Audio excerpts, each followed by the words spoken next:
Welcome to Money Conversations with KJ.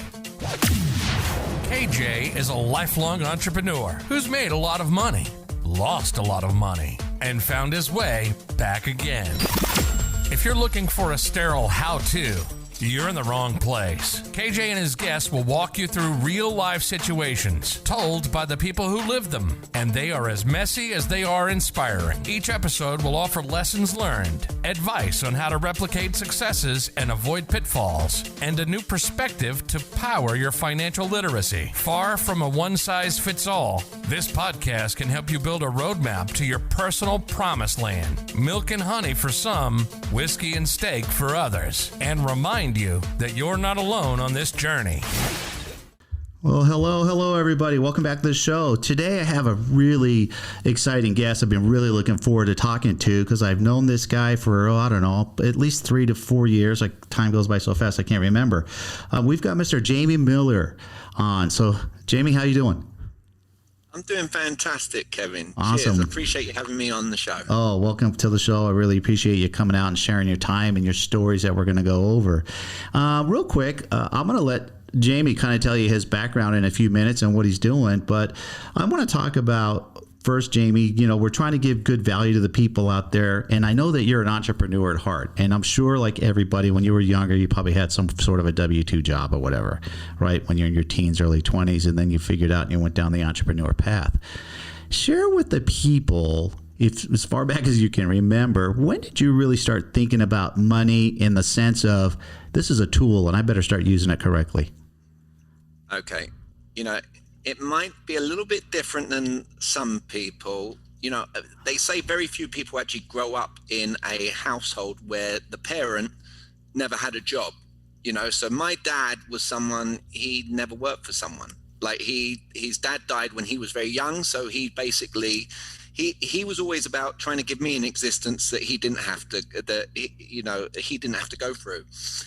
And he was always very on top. He always taught me money doesn't grow on trees. He always was like, every dad's responsibility is to give their children the roots and then the wings to go out and achieve for themselves.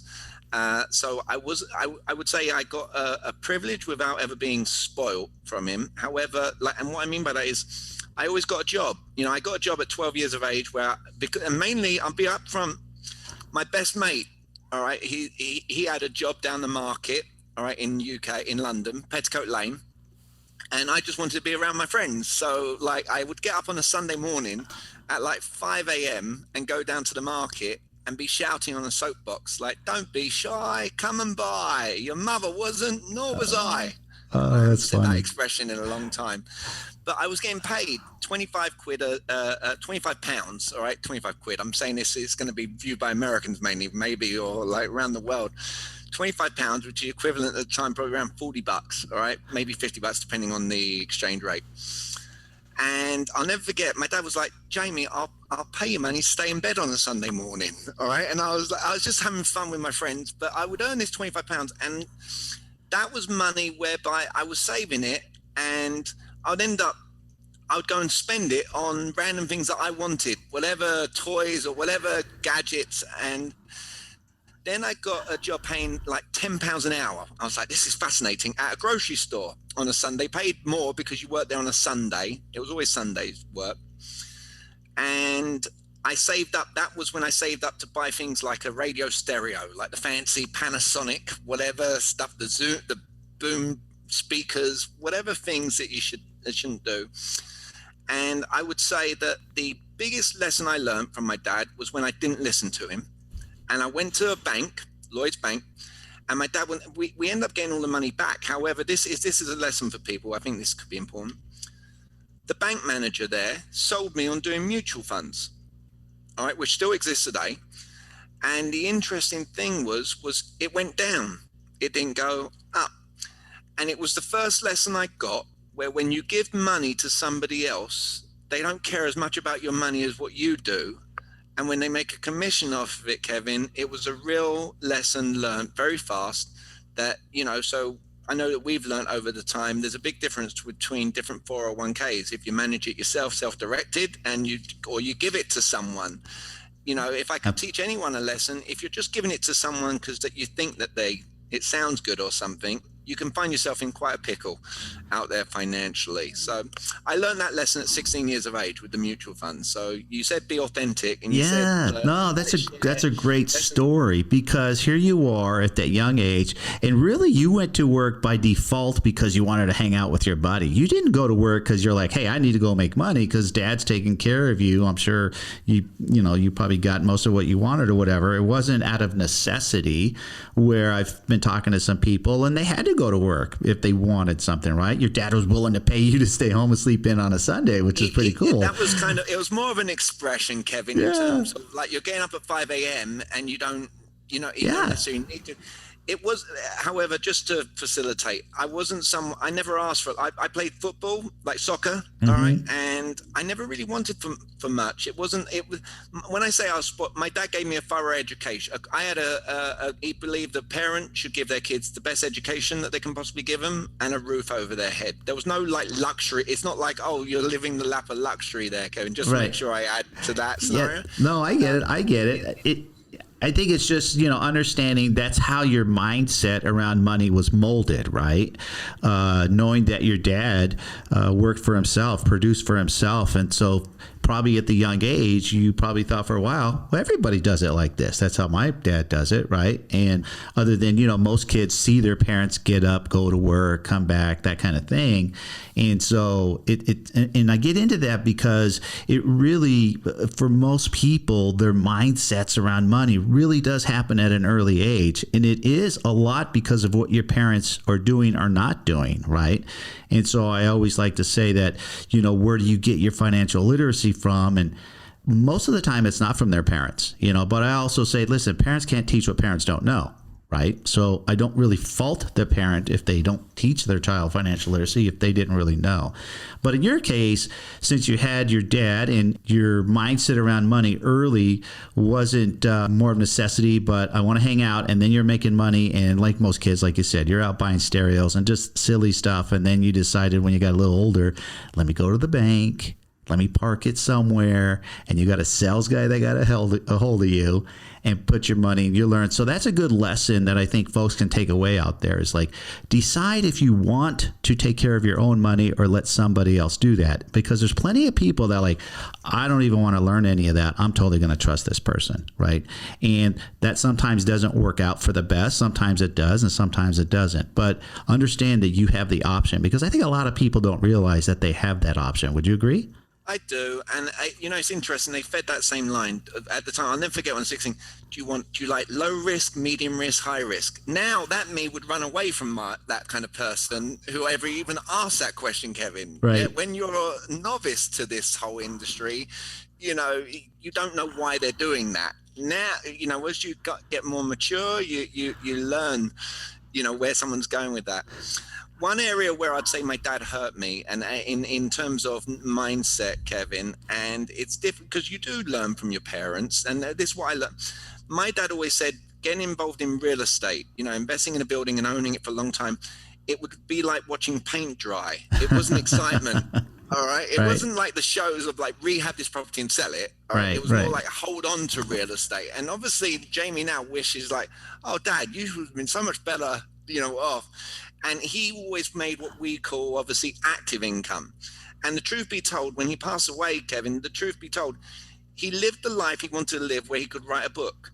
And if I'm being truthful, part of me, I don't really go the conservative route of investing in properties and having rentals. I go more for, do you love what you're doing on a daily basis? When you look in the mirror, are you loving what you're doing to put the food on the table that you want and to give you that lifestyle by design that you truly want? So there are some elements. If I could teach viewers, I think it'd be nicer if they could have a combination from a younger age where they can actively love what they do, yet also have some diversification. I agree.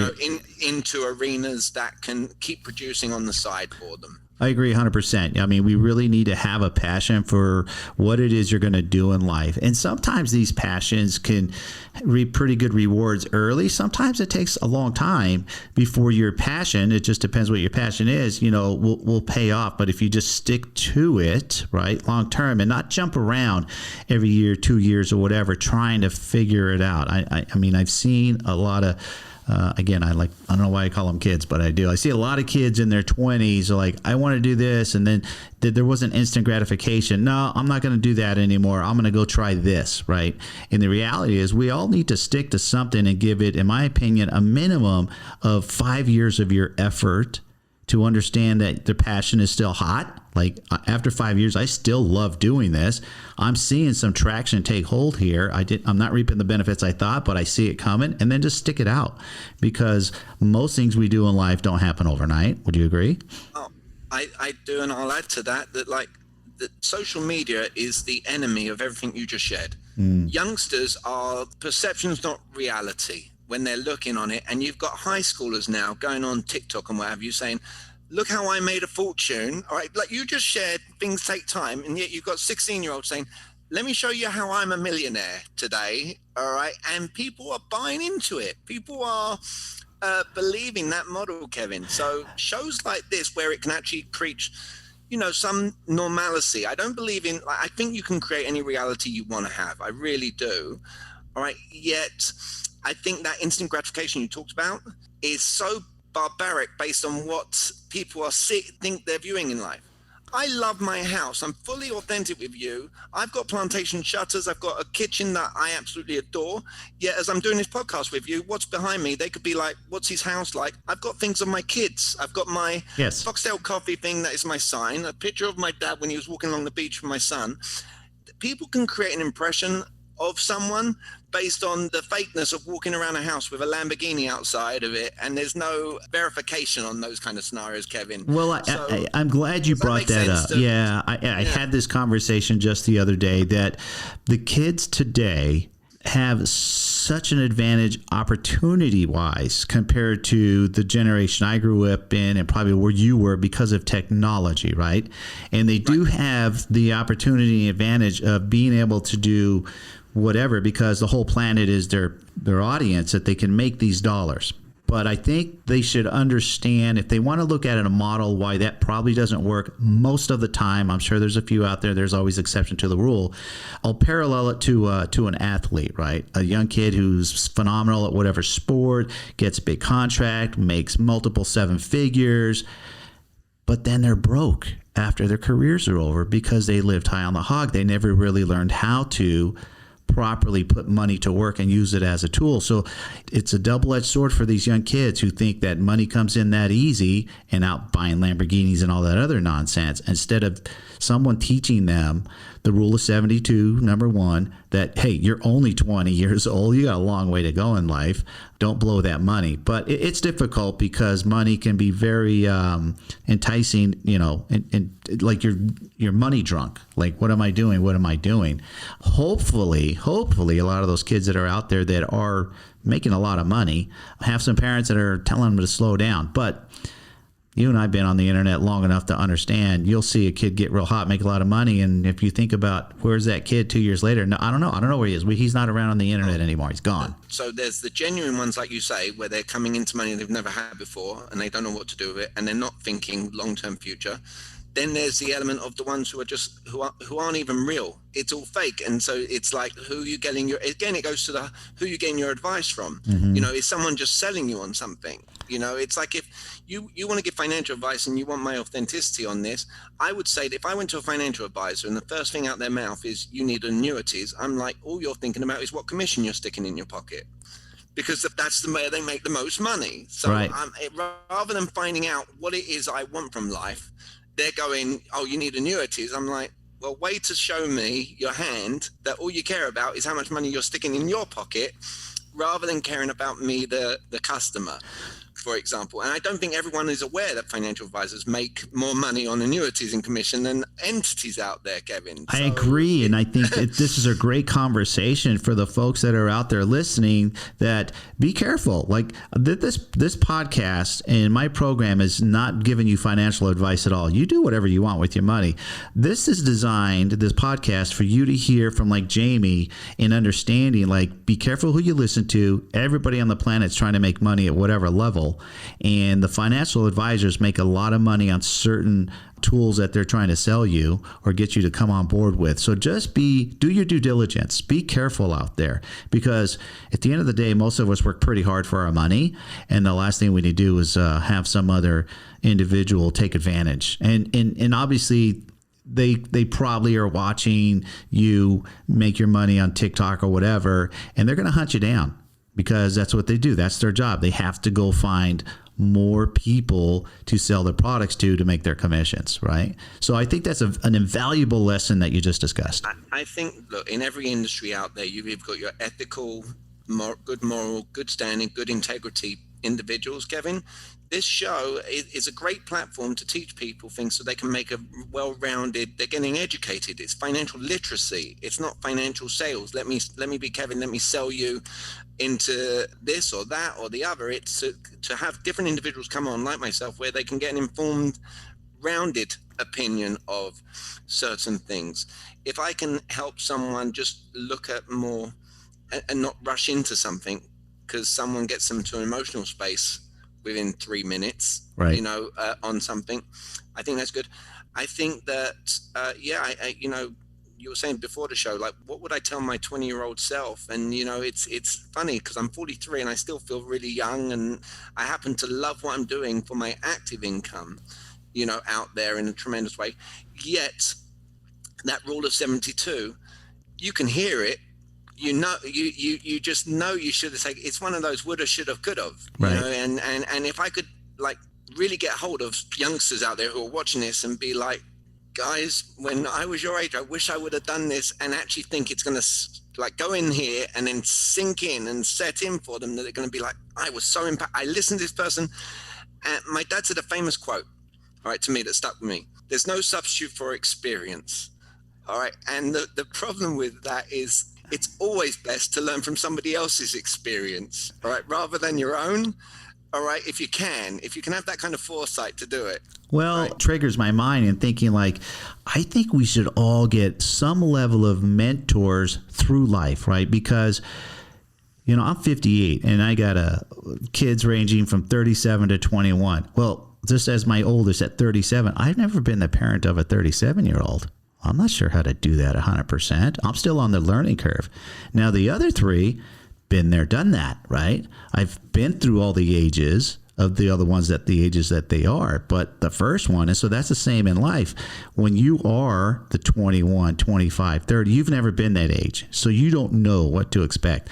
If you could get a hold of a mentor, of someone that you trust, that can guide you, have you personally ever had a mentor at any point in your life that you're like, man, that guy really helped me out? Because it doesn't have to be a family member. I'll go even deeper level than that. Okay. All right. The people who are mega successful out there, Kevin, all right, they understand, they get to this level. The most successful people out there read book after book after book. We've been around them personally, Kevin. Yes. All right. And there's no surprise why they have that success, and they keep growing. If someone comes across to me like they know everything, I'm finding a different person to talk to, Kevin. Yes. All right. I'm way too removal of ego. Forget ego. All right. That's why I love even your intro to this show. Find out the good, the bad, the ugly, the amazing. It's not like a journey like this for anyone. No. All right. Successful. And mentorship is good at any stage. And I would actually say, in terms of you parenting, yes, you're learning with 37-year-old. But the truth be told, your other kids have all got different personalities. So learning how to address that and getting a mentor specifically for that too wouldn't be an archaic notion to take advantage of. No, I sell mentorship for my own business, Kevin. So the fact that mentors, being coachable, learning from other people who have been there, done it, got the t-shirt, is a critical component for people. And there's no surprises when people who invest in themselves see the success. Nothing happens by accident, Kevin. No. Nothing. And you either get to learn through your own school of hard knock, you can invest in yourself in someone who's already been there. And there are some really good cracking people out there who are above board that you can learn from.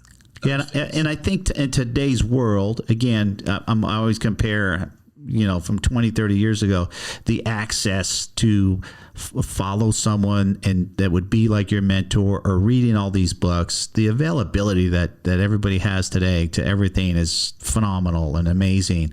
And I think that's why we're seeing so many more successes on the planet, right? So many more millionaires and billionaires are becoming, because we're all interconnected. Other than when you were a kid or I was a kid, we were in our little bubble at home, right? We had a telephone in the house if we wanted to talk to somebody, or you're running down the street to visit Billy. I agree that we should take advantage of all of the tools that are out there for us and try to learn the lessons of other people, and investing in yourself, vital. I think that's a lot of the kids' mindsets. Get out of high school, go to college, figure out what you're going to do, is not a one size fits all. We know that most entrepreneurs, didn't go to college. The high ones didn't go to college, didn't finish. They were just like, it wasn't fast paced enough for me. I want to learn faster, right? And I think these programs. I think if I look at regret, Mm. all right. Regret in growth would be this now, all right? I read more books today than I did in school, where I was forced to read a book. And I never wanted to. It was like, read this, and I don't want to read it.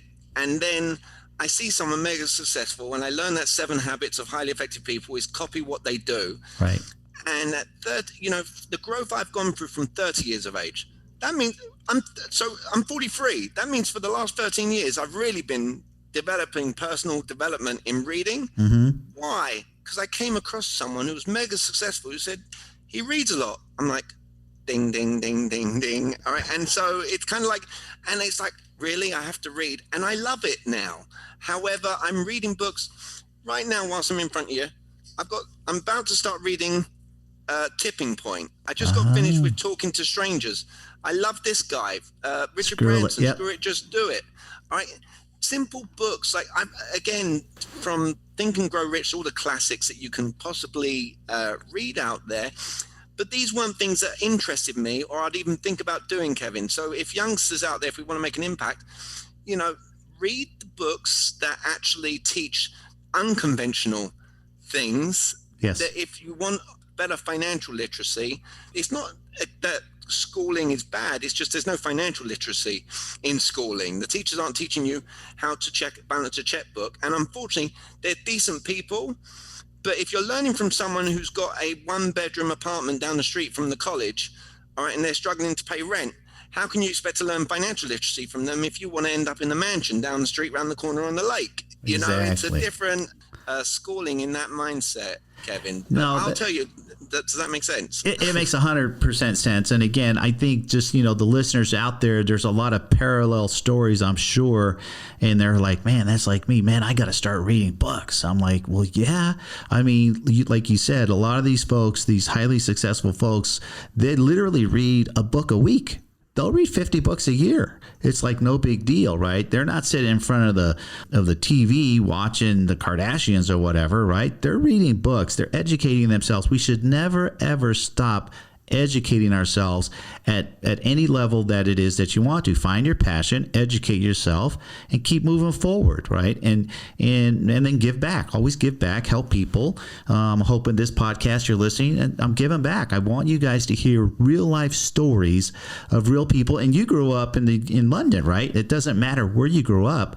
It's all the same lessons, right? I mean, it is. I do believe that being entrepreneurial is a different mindset, Kevin. It's not creative for everyone. And No. that's not saying, I'm not saying I'm special with it. I'm just saying that you've got to be prepared to go through sleepless nights. You've got to be prepared to understand that instant gratification, as much as everyone wants it, it doesn't exist. You've got to have, and you don't even have to have the biggest lessons I've learned for myself, and especially over the last year and a half of really running my own business. Can I be really transparent, Kevin? Go ahead. Where we met, okay. So in the speaker industry, being a speaker in any industry, they always talk about they're their own boss, all right? They're their own business. No, they're not. They're jumping an airplane based on somebody else's schedule when they're sending them. The seats, the people sat in the seats in front of them, all right, is put there based on nothing they've done. It's all marketing by a company to stick those butts in those seats in front of them. The speaker has to get there, speak, all right, and deliver on that. And the only entrepreneurial thing about it is commission only. Big whoops. There's plenty of salespeople who work for companies, W-2, that are commission only. May of last year was when I really said, cold turkey, never jumping on a plane for anyone else, and real entrepreneurialism. Go out there. If you don't find anyone, you don't have anyone putting someone in front of you, you don't have anyone doing stuff, go through 2 months of figuring that out, which seemed like 3 years, and not have a business card. Get told you need to have a business card, you need to have a website, you need to have a business plan, you need to have, I didn't, and my sister created all those things, didn't come to fruition. You do research. She turned around to me on a conversation, Jamie, you did next to nothing in terms of that. I said, you're wrong, Carly. I didn't do next to nothing. I did nothing. I've only just started doing a website. All right, I know business card. The simple thing about entrepreneurship is this, for anyone who's aspiring to go out there. All right, Richard Branson, I love him. He says, say yes to the opportunity, figure it out afterwards. All right, that's his quote. So my entrepreneur style, which is similar to my dad's, is, all right, if I believe in myself, great, first step. Can I get someone else to believe in what I deliver? Second step. Can I get someone else to value what I bring to the table? Third step. You have those 3 things, you're putting money in your pocket. I'm living proof to it. And that, as an entrepreneurial lesson for people going out there looking to earn active income, is phenomenal because it stops analysis paralysis. I have to do X before I can do Y, or perfectionist scenario, like it has to be such a way in order to achieve stuff. I believe what you said earlier hits home. If someone is authentic, transparent, all right, they're going to have the long existence. Someone who's fake and what have you, you can get rich quick real fast, but it's going to end just as quickly as it started. Mm-hmm. So when you're doing stuff over the long term, there's no surprises in the long term that you're still standing very, very successful based on what you're doing, because you're doing it for the right reasons. For the right reasons. I agree. You know, I've had a lot of people in my lifetime, because I've been an entrepreneur since I was 22, and they ask a question, you know, I'm thinking about doing XYZ business, whatever it is. What do you think? Right? And I say, look, I only give one piece of advice for anybody who thinks they want to start XYZ business, whatever it is. One piece, and that's it. That is, if you're not ready and prepared to eat, drink, sleep 24/7, 365 about your new business, don't do it. Don't do it. Because if you're about, I need days off, the weekend, or I'm only going to work 10 hours a day, or whatever that mindset may be, I go, you're going to fail. So unless you're ready, eat, sleep, drink, think about your business 24/7, 365, don't do it. Right. And I've seen people jump into a business, start making a few bucks, and then start taking more vacation time than they are work time, and then they fail. I'm like, I shared with you. You're responsible for yourself. It's not the W-2 people. Now, most people don't. We know most people don't want to be entrepreneurs. They want the safety net of that paycheck every week or every other week or what have you. So that's my only advice. If you're not ready to do that as an entrepreneur, you're not an entrepreneur. You're not ready to put the work in. So I completely agree. I'll say this much, you know, I'm someone where I feel like I've made great money and I've spent great money, all right, is what I would say. And I would say when it came to I called burning the boats. When I left the industry speaking, it was burn the boats. And what that meant to me is there's no going back. I've got right now a puppy, Bruce. He's in his playpen right now. I'm at home. And that was my reward for success last year, was if I get a puppy at Christmas, that means I've succeeded. Why? Because it means I'm not getting on a plane ever again for anybody else. Right. All right. And that was the way that I made it a goal. It wasn't a monetary goal. It was can I do this, provide this, so I can do X? Real simple. And then it's morphed, you know, from there, Kevin. And technology like this does make life a lot easier. COVID's done me massive favors. All right, massive favors. All right, and maybe that can be a lesson for other people too in terms of mindset. The element of being an entrepreneur is burning the boats, and I was prepared to live under a bridge. Never happened, but the preparation was I'm prepared to go through this because I've got 2 kids that who are going to learn from that daddy's example. I've got a note on my fridge from my daughter Ruby. No matter how tough it gets, Daddy, we love you. All right. Nice. It's just so happens that I've had success. The mindset was, I'm prepared for this, because I can't have it in the back of my mind. No, if this doesn't work out, I go get a job. No. Does that make sense? That's a great lesson. Again, going down the path of trying to be an entrepreneur, and a lot of young kids today want to go down that path. You've got to have that burn the boats mindset. For myself, I never had a safety net. No one was catching me. Fortunately, I think a lot of people / kids out there do have safety nets. I'll try. If I fail, that's okay. Dad's going to catch me. Mom's going to catch me financially, and I'll be fine. I think it's best if you don't have a safety net, because you're going to push yourself harder, right? But unfortunately, there's a lot of kids out there today that do, and there's a lot that don't. I mean, we say that up and coming. You hear all these kinds of stories of people that come from the impoverished communities that they call it, I broke out. I didn't get stuck in that circle, right? Whether it be through music or sports or what have you, they get out, which is, I really applaud them for holding at a young age. I got to get out of here. I can't be like these guys on the corner doing nonsense. Kevin, also think about this in terms of, I never knew about what an S Corp was, I think, until I was 30 years of age. That means I worked for 8 years, W-2, not knowing what the S Corp was. How did I learn that? Wasn't even necessarily through mentor. Maybe one of my counterparts learned it from a mentor, and I somehow got that indirect advice. But if you think about something special like that, if someone who's younger right now can just learn, don't do a W-2. If you've got the choice, go and set up an S Corp, because you get more tax deductions and things of that nature, and it's all legal. And that you learn at a young age, there's no such thing as a loophole. It doesn't exist. The word loophole doesn't exist. You either know the tax code you can legitimately take advantage of, or you don't. There's no loophole. And when people can actually learn that kind of financial advice, that there's no loophole, that there is such a thing as an S Corp that can give you legal ways to keep more money in your pocket.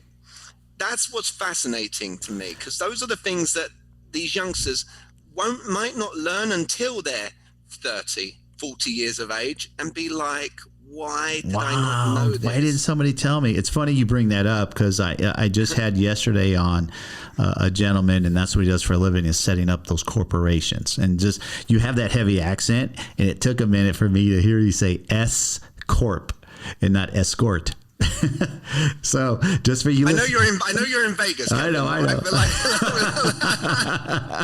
So I just want to make sure that the audience out there understands. Opening an S Corp, a corporation, you want to be paid as a 1099. Okay, when you're out there doing things, if you're in any type of like sales position or whatever out there, make sure you get 1099 paid. Open up and don't get paid in your own personal name. Get out there, open up your S Corp, start leveraging and understanding the tax laws that are hugely in your advantage when you're an entity and not just a sole proprietor. I couldn't agree with you more.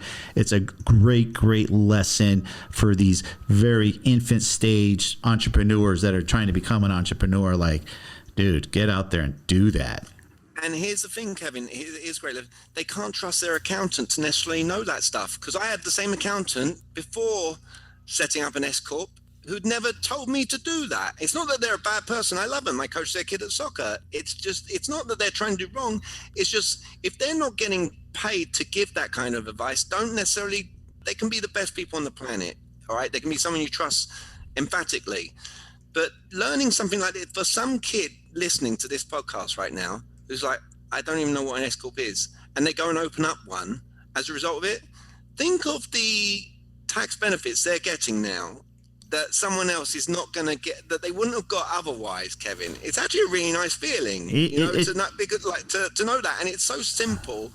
And I know it baffled me at the time. No, I agree. And again, if we just opened up and you guys had an aha moment out there, then I highly encourage you, go do your homework, right? Because there's multiple kinds of corporations you can open, and depending what you're doing, which corporation. So go talk to the experts.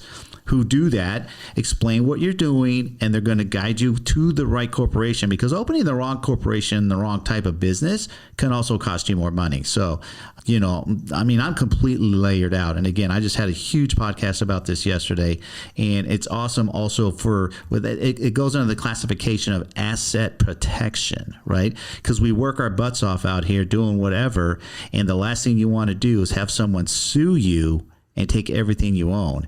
And if your assets, personal assets, aren't tied up in a corporation and they can only sue your corporation assets, great. Or if the vice versa, right? So that all comes down to, and I won't get in a big nutshell about it because we just did it yesterday, of where you open that corporation and how you can be protected on both sides. But either way, great advice for these young entrepreneurs. Make sure you get an S Corp.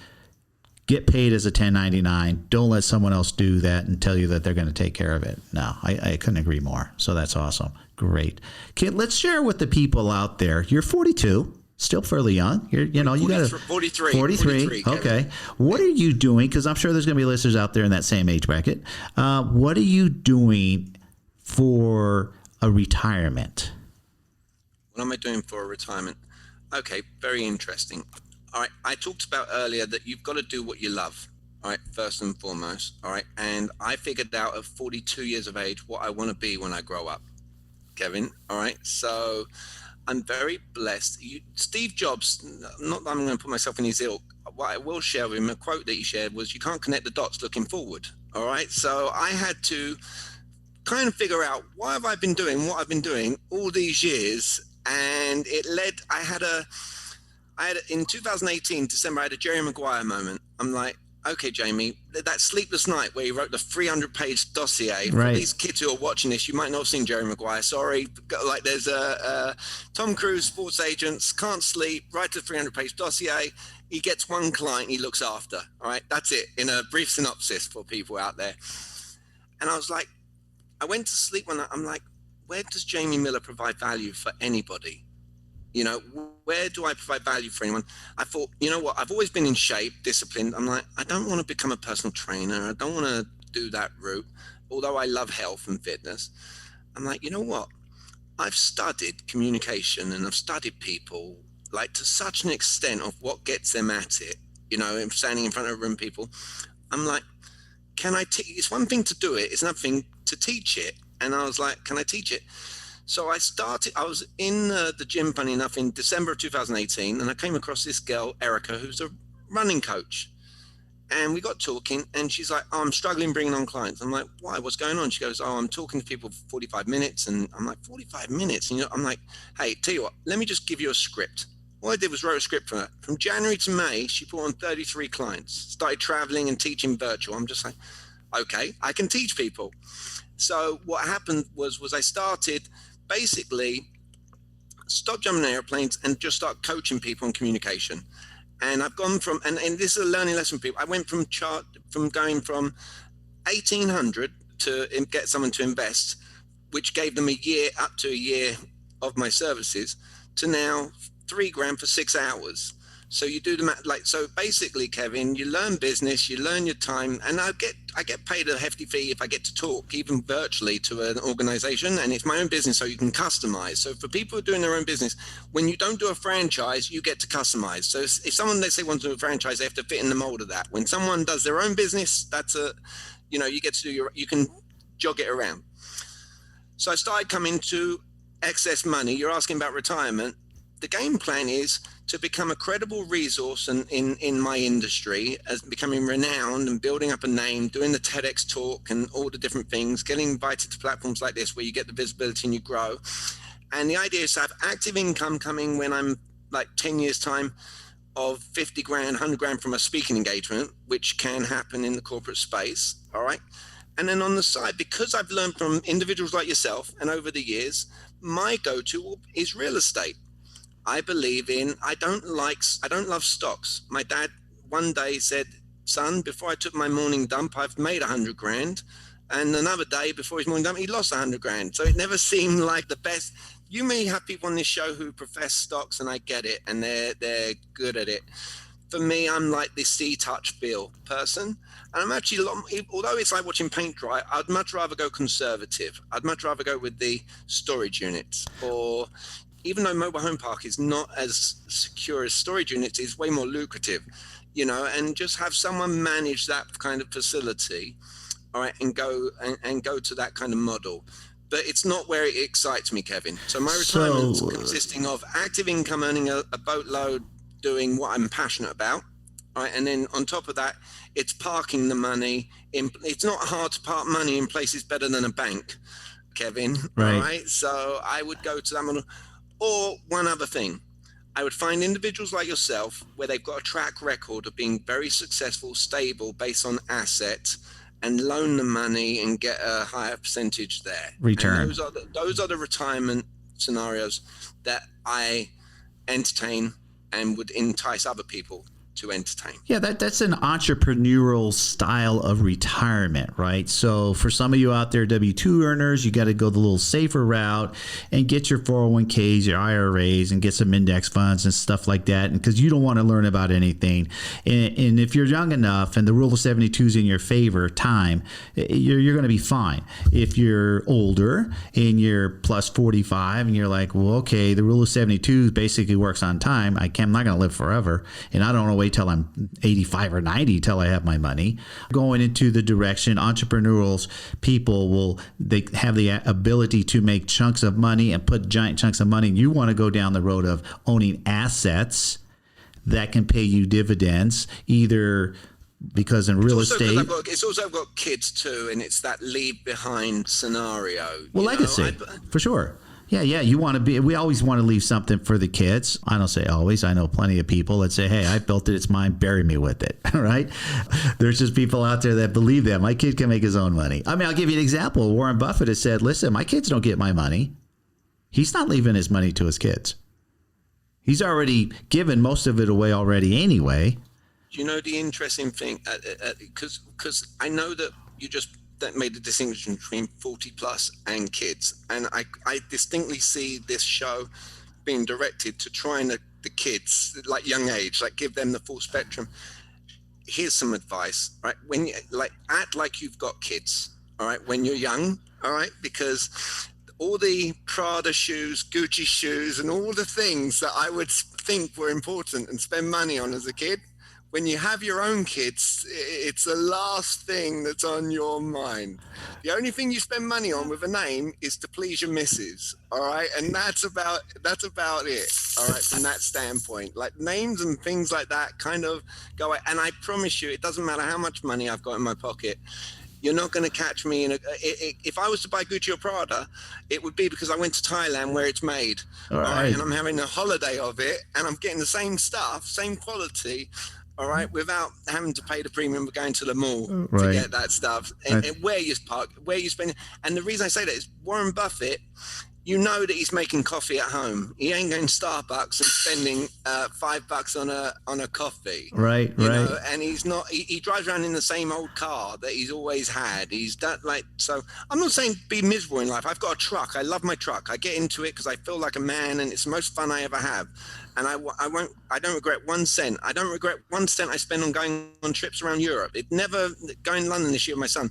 Never regret 1 cent I spend on holidays. They're memories. Right. No, I agree. Well, shoot, we just dropped some bombs on everybody there today, Jamie. I mean, listen, real quick before we finish up here, I want people to understand what you do for a living now and how you're helping people, because what you do for a living for young entrepreneurs who are, like you mentioned that little story earlier, are kind of stuck. Like, man, I'm stuck right here. And what you do is invaluable and gives great value. And I just want the people to have the opportunity, if they want to get a hold of you because they need your service, great. And this is not a type of podcast that I'm trying to sell anybody anything, but I think you give great value. So go ahead and share with them exactly how you can help them out and how they can reach out to you. Okay. I think one of the best ways I could explain this is I teach people how they can get other people to do what it is they want them to do without telling them anything. All right. In terms of, so an example, when someone turns around to me and says, Jamie, what do you do? The idea is not to tell them, but to get them to take an action without telling them what I do. So you say, Jamie, what do you do? It's very interesting you asked me that, Kevin. My clients seem to think it's very important. Would you say the ability to communicate is important? What are you going to say to that? Yes. Okay. And then I say, why would you say it's important? Another question. All right. And then you share why communication is important. And then I would say, if I can share stuff around that you don't currently know, would you value having a meeting about that? And you say, yes.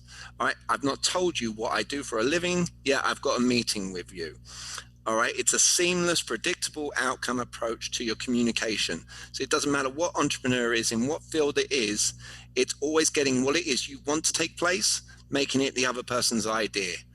So for those you entrepreneurs out there where you do value communication, right, you don't want to tell people to do things, you want to get them to tell themselves, I would be the kind of individual that those people would get in touch with. Nice. Well, go ahead and let them know how they're going to reach out to you. All right, Trip, since you ask, I'll give you the phone number. That's the best way that people can reach out to me. All right. Okay. 407-620-7862. Perfect. That's Mr. Jamie Miller. Well, Jamie, again, super awesome conversation. I know that we really did drop some good bombs and help some people out there. Just keep doing what you're doing, buddy. Just keep doing what you're doing, because I know everybody that's going down your path, you're helping, are going to be extremely grateful. And it really is a way of giving back. And at the end of the day, everybody, go do what you're going to do for a living. Somehow find a way to give back, right? I'm giving back by holding this podcast, talking to people, hearing real stories. And Jamie's story was pretty enlightening. I really enjoyed it. I hope all you guys did also. So again, Jamie, thanks for coming out. We'll keep in touch. And for the rest of you guys, if you like what you heard today, hey, please subscribe to my podcast. And if you're watching it on YouTube, smash that like button, subscribe there also. I'm going to be releasing this podcast every Wednesday. So look for it on Wednesday, and you guys will get a lot out of it. So listen, you guys have a great week, and we'll be talking to you soon. All right, everybody, take care. Hey, everybody. Hope you enjoyed that episode.